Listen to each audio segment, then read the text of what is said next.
Stepstone presenting RERA and DTCP approved on-road beach resort plots. Just 2 minutes drive from Kovalam. Premium beach resort plots 22 lakhs onwards. For free site visit call 8682089820. திமுகவும் பாஜகவும் ஓரணியில் இருக்கும் கபடதாரிகள் என பேசியிருக்கிறார் விஜய் அவர்கள். மோடி அவர்கள் தமிழ்நாட்டின் வருகை என்பது தமிழ்நாட்டின் பெருமை. எதிரெதிர் பண்ணுற மாதிரியா இருக்கு. எடப்பாடி அவர்கள் கூட பயன்படுத்தாத வார்த்தையை இன்று தமிழ்நாடு அரசு சார்பாக இன்னும் சொல்லப்போனால் முதலமைச்சருடைய அனுமதி இல்லாமல் தங்கம் தென்னரசு வார்த்தையை பயன்படுத்தியிருப்பாரானாக்கா 100% கிடையாது. இளைஞர்கள் வந்து அரசியல் பேச ஆரம்பிச்சிட்டாங்க, அரசியல் செய்திகள் பகிர ஆரம்பிச்சிட்டாங்க. நீங்கள் உங்கள் ஒப்பங்காலம் தாத்தங்காலம் மாதிரி தயவு செஞ்சு உருட்டிட்டு அப்படியே சின்னத்தை வச்சிங்க தான் ஏமாத்தலாம் நினச்சிங்கன்னா அது எடுபடாது. லட்சிய கூட்டத்திற்கும் ரசிகர் கூட்டத்திற்கும் இடையான ஒரு போர் தான் இனிமேல் அப்படிங்கிறதுல கொடுத்துட்டு இருக்காரு. காலேஜ் படிக்கும் போதே 2 லிட்டர் கல் குடிச்சிட்டு போகிறது தான் லட்சியமாக இருந்தது. அவர் பேசியிருக்காரு, நான் பிழைப்பதற்காக சினிமா எடுக்க வந்தேன், ஒத்து வந்தால் பார்ப்பேன், இல்லை கள்ளசாரம் எங்கேயாச்சும் பொழைச்சிட்டு போவேன். அவருடைய லட்சியம் அது. அவர் சொல்லியிருக்காரு. எது உங்கள் லட்சியம் சார்? இதை கூட பரவாயில்ல சார், இஸ்லாமியர்கள் வந்து சாத்தானின் பிள்ளைகள்னு சொன்னீங்கல்ல, இது உங்கள் லட்சியமா சார்? என்னை பொறுத்த வரைக்கும் நீங்கள் சீமான் வந்து புதுசாக இன்றைக்கி எதிர்க்கலை விஜய் அவர்களை. நீங்கள் சீமான் எதிர்ப்பதனால வந்து விஜய் அவர்கள் பயப்பட போவதும் கிடையாது. எங்களை பொறுத்த வரைக்கும் 10ஓட 11 அத்தோட நீ ஒன்று.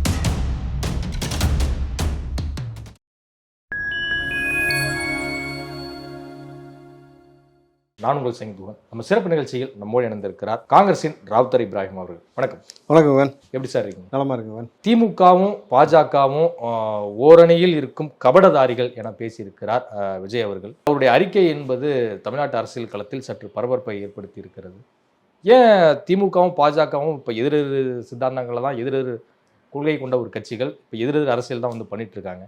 அப்படி இருக்கும்போது ஏன் ஓரணியில் இவர்கள் இருவரும் கபடதாரிகள் அப்படிங்கிற ஒரு விஷயத்தை பதிவு பண்ணுறாரு? எதிரெதிர் பண்ணுற மாதிரியா இருக்கு. மோடி அவர்கள் தமிழ்நாட்டின் வருகை என்பது தமிழ்நாட்டின் பெருமை. இந்த பெருமைக்கு எருமை மேய்க்கிறதுன்னு ஒரு பழமொழி சொல்லுவாங்க, கேள்விப்பட்டீங்களா?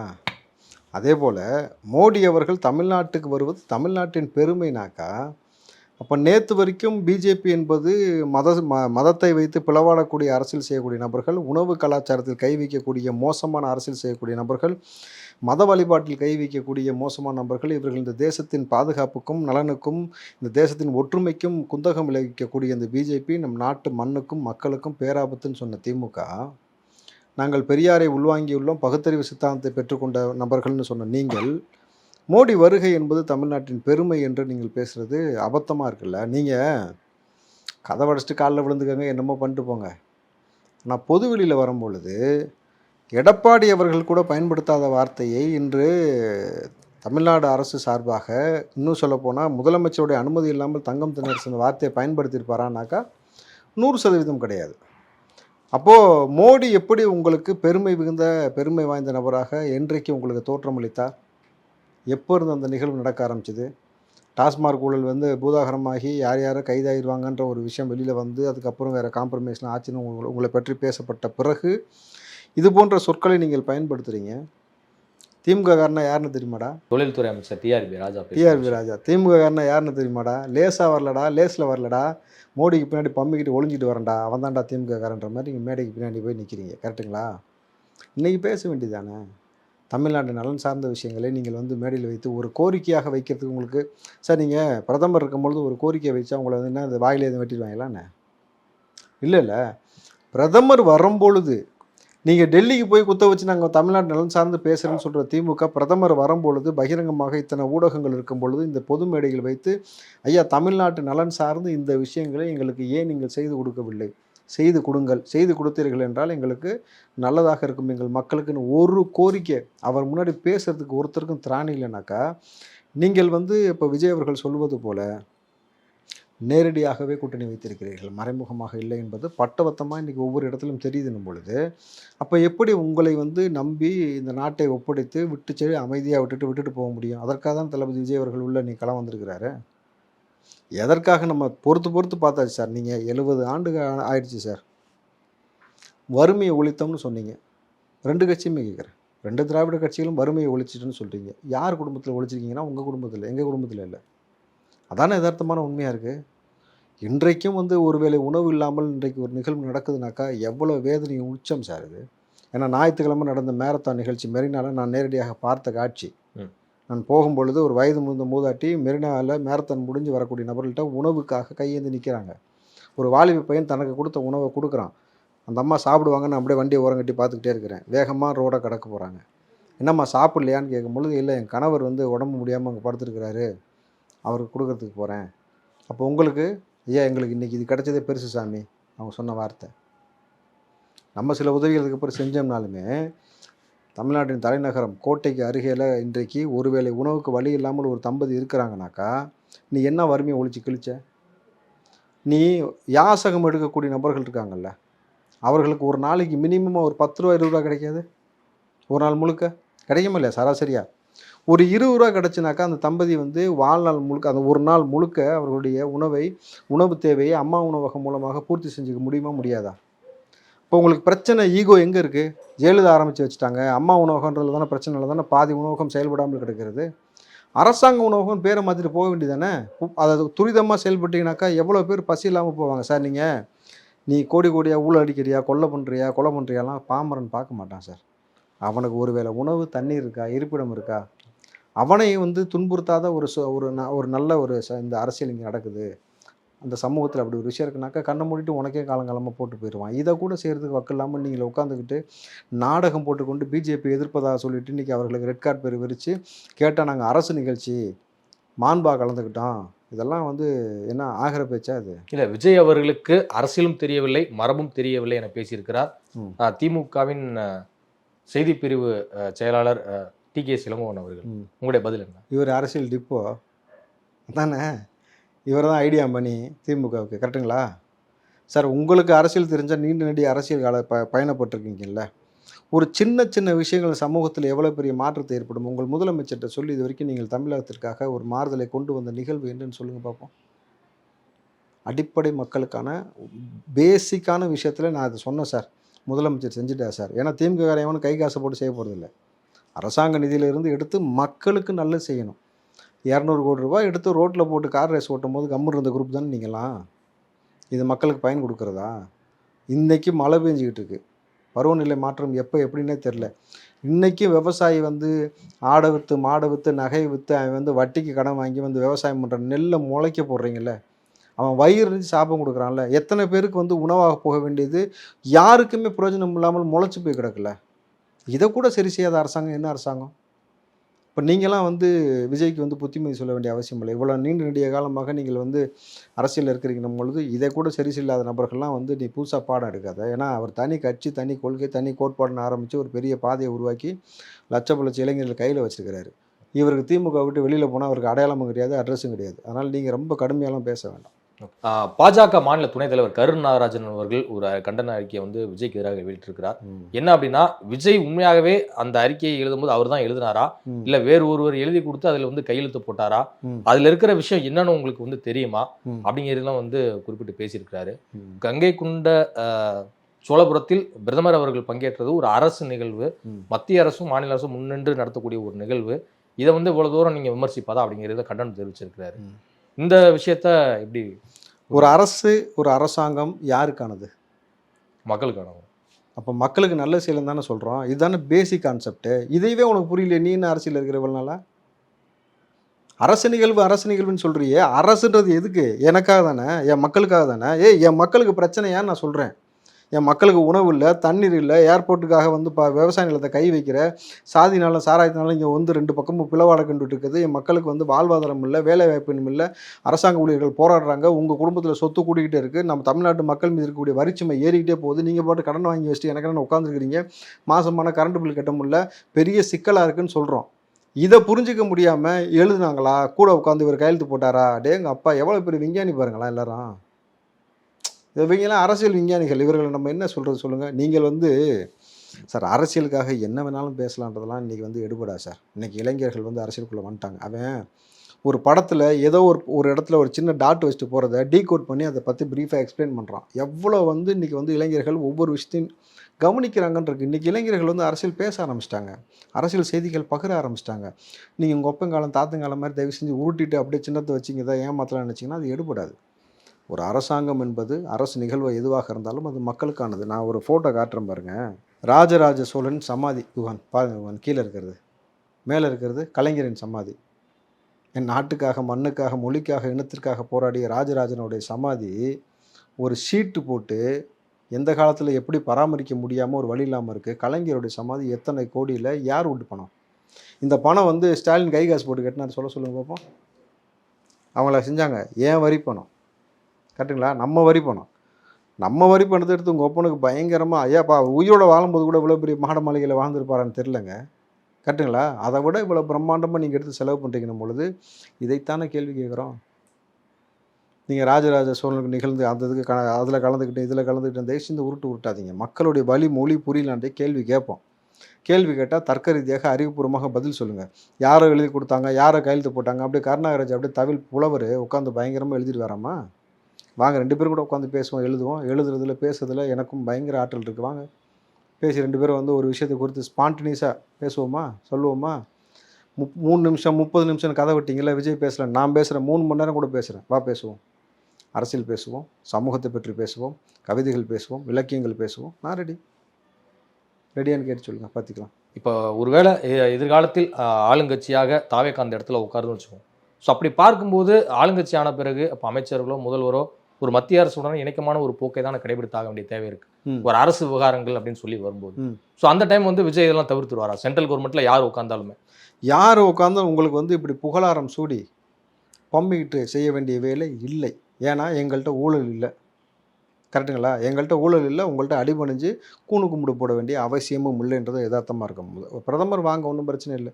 ஏங்க ஒரு பிரதமர் வந்து ஏர்போர்ட்டில் வந்து நிற்கும் போது ஜெயலலிதா அவர்கள் கிளம்பி போயிருக்காங்க, பார்த்துருக்கீங்களா? அந்த நிகழ்வு நடந்திருக்கு தமிழ்நாட்டில்.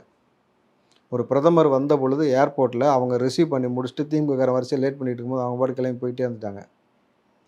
அப்போது உங்களுக்கு கூணு கும்பிடு போடணுன்ற அவசியம்லாம் இங்கே கிடையாது. உங்களுக்கு புகழாரம் பாட வேண்டிய அவசியம் கிடையாது. எதுக்காக வந்த?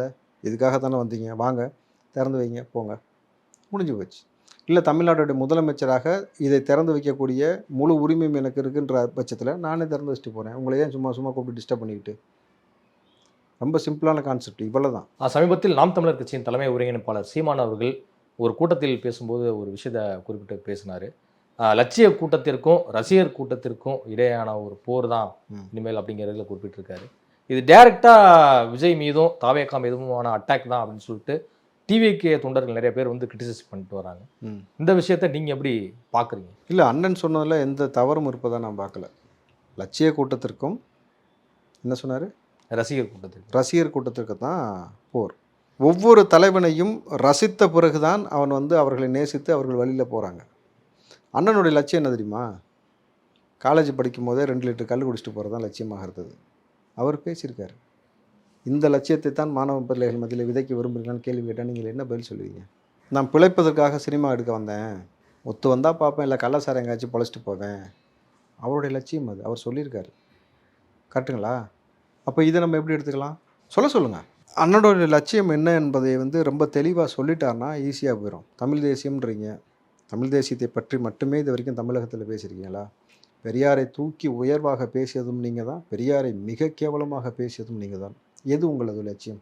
அப்போ இந்த ரசிகராக சீமான் அவருக்கு ரசிகராக இருக்கக்கூடிய கூட்டம் இதுதான் அவருடைய லட்சியமானு தெரிஞ்சுக்கிட்டு நீங்கள் அவருடைய பாதையில் பயணிக்கிறதா, இல்லை இத்தனை ஆண்டு காலமாக நம்மளை ஏமாற்றி கொண்டிருந்த இந்த திமுகவாக இருக்கட்டும் பிஜேபியாக இருக்கட்டும் மக்கள் நலன் சாராத விஷயத்தை தைரியமாக எதிர்த்து நின்று சமரசம் இல்லாமல் நிற்கிறதான் விஜயோட லட்சியமாக இருக்கிறது. இது எதை தேர்வு செய்ய போகிறீங்கன்னு ஒரு கேள்வி இருக்குல்ல. நான் 2 திராவிடத்திற்கு மாற்றுன்னு சொல்லிட்டு போய் சசிகலாவையும் எடப்பாடியும் சேர்த்து வைக்கிறது குத்த வச்சு உட்காந்தீங்கல்ல, அதான் உங்கள் லட்சியமா? இந்த 2 திராவிட கட்சியான எதிரின்னு சொன்ன பிறகு இன்றைக்கு விஜய் அவர்களை தான் எதிர்க்கிறேன்னு சொன்னபொழுது அப்போ இந்த 2 திராவிட கட்சிக்கு மேலே துண்டு போட்டு கையை உள்ளே போட்டு பேரம் பேசிட்டீங்கன்னு கேட்குறாங்களே, அதான் உங்கள் லட்சியமா? எது உங்கள் லட்சியம்? சார் இதை கூட பரவாயில்ல சார், இஸ்லாமியர்கள் வந்து சாத்தானின் பிள்ளைகள்னு சொன்னீங்கல்ல, இது உங்கள் லட்சியமா?